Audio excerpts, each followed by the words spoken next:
इस वक्त की अहम खबर आपको बता दें कि ऑपरेशन गंगा के तहत 9 बांग्लादेश शहरियों का यूक्रेन से इनखला। बांग्लादेश की वजीर आजम ने वजीर आजम मोदी का शुक्रिया किया अदा। बांग्लादेश शहरियों के यूक्रेन से इनखला पर शुक्रिया अदा किया गया। हिंदुस्तान ने नेपाल और दीगर के तलबा के इनखला पे भी मदद की अपील की है। आपको बता दें कि ऑपरेशन गंगा के तहत मुख्तलिफ ममालिक के तलबा को रेस्क्यू किया जा रहा है और अब बांग्लादेश के कुछ शहरियों को यूक्रेन से इनखला किया गया है, जिसके बाद बांग्लादेश की वजीर आजम ने नरेंद्र मोदी के इस अमल पर शुक्रिया अदा किया है। अब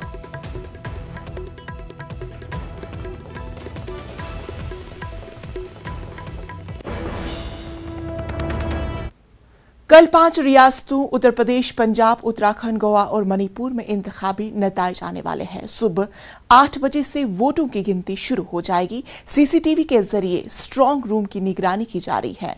स्ट्रांग रूम में रखी गई ईवीएम की सिक्योरिटी के लिए सीआरपीएफ और पुलिस एहलकारों को तैनात किया गया है। सिक्योरिटी के मद्देनजर यूपी में जीतने वाले उम्मीदवारों के जुलूस पर पाबंदी आयद कर दी गई है। 5 रियासतों में बीजेपी की साख दांव पर है, क्योंकि उत्तर प्रदेश, उत्तराखंड, गोवा और मणिपुर में बीजेपी की हुकूमत है। ऐसे में बीजेपी इन रियासतों में दोबारा जीत का दावा कर रही है। वहीं कांग्रेस के लिए पंजाब, उत्तराखंड, गोवा और मणिपुर में इख्तिदार में वापसी का चैलेंज है। अगर कांग्रेस यूपी समेत 5 रियासतों में अच्छा मुजाहिरा करती है तो राहुल गांधी की क़यादत को तक़वियत मिलेगी और आगे की सियासी राह हमवार होगी।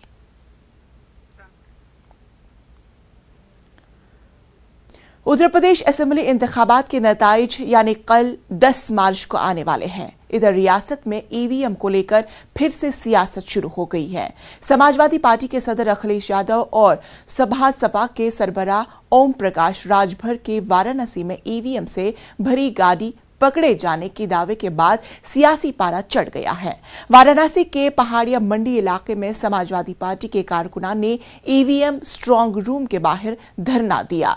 इसके साथ ही वाराणसी के जिला मजिस्ट्रेट कौशल राज शर्मा ने इस मामले में वजाहत दी है। जिला मजिस्ट्रेट का कहना है कि वाराणसी के गिनती के अमले के दौरान एक कॉलेज में ट्रेनिंग थी। इसके लिए 20 ईवीएम मशीनें ले जाई जा रही थी। ऐसे में छोटी गाड़ी में कुछ लोगों ने रोक लिया। इससे कबल अखिलेश यादव ने कहा था कि एग्जिट पोल ये तासुर देना चाहते हैं कि बीजेपी जीत रही है। ये जमहूरियत का आखिरी इलेक्शन है। उम्मीदवारों को बताए बगैर ईवीएम ले जाए जा रहे हैं। हर जगह ईवीएम पकड़े जा रहे हैं। हमने वोट दिया है, इसलिए अब हमें वोट बचाना है। ये जमहूरियत की आखिरी जंग है। अब तब्दीली न आई तो अवाम को इनकलाब लाना होगा। जो 20 केवल कुल संख्या में 20 थी, एक छोटी पिकअप गाड़ी पे वो कुछ लोगों के द्वारा रोकी गई और ये कंफ्यूजन हुआ उन लोगों में कि ये पोल्ड ईवीएम तो नहीं है। बाद में वो धीरे धीरे इतने लोग यहाँ इकट्ठे हो गए। यहाँ सारे मजिस्ट्रेट आए, सारे अधिकारीगण आए, उन्होंने समझाया, परंतु भीड़ होने की वजह से अब सारे प्रत्याशियों को और पॉलिटिकल पार्टी के जो अध्यक्ष हैं उनको बुलाया गया है कि स्पष्ट कर लें जो ईवीएम ले जाई जा रही थी वो ट्रेनिंग की थी। मेरे पीछे ये कंट्रोल रूम है, पूरा का पूरा तो स्ट्रांग रूम है। इसकी बैरिकेडिंग को ब्रीच करने का मतलब नहीं होता है। जो बाकी ईवीएम्स हैं उनके स्ट्रांग रूम, उनके गोडाउन अलग हैं। ये ईवीएम और वो ईवीएम आपस में बिल्कुल भी कनेक्टेड नहीं है। ये सारी चीज़ स्पष्ट की जा रही हैं।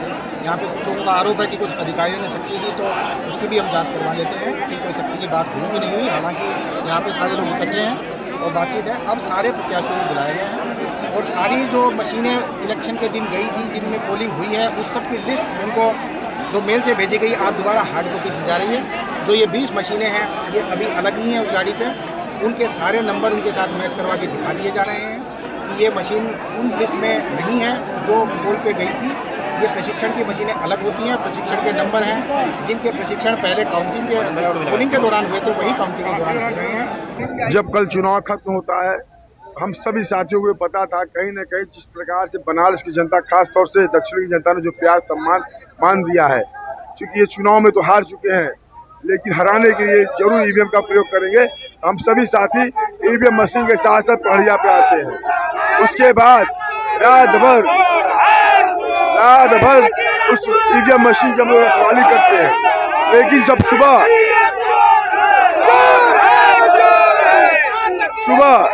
पुलिस अधिकारी आते हैं और हम सबको यहाँ हटाने के लिए कहते हैं।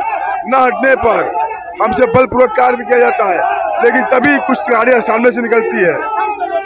पहले ये बतावे ये दक्षिणी कारीगर कहाँ ले जा रहे थे ये, और यहाँ से क्यों निकाल के ले जा रहे थे ये, तब इसके बाद वार्ता होगी।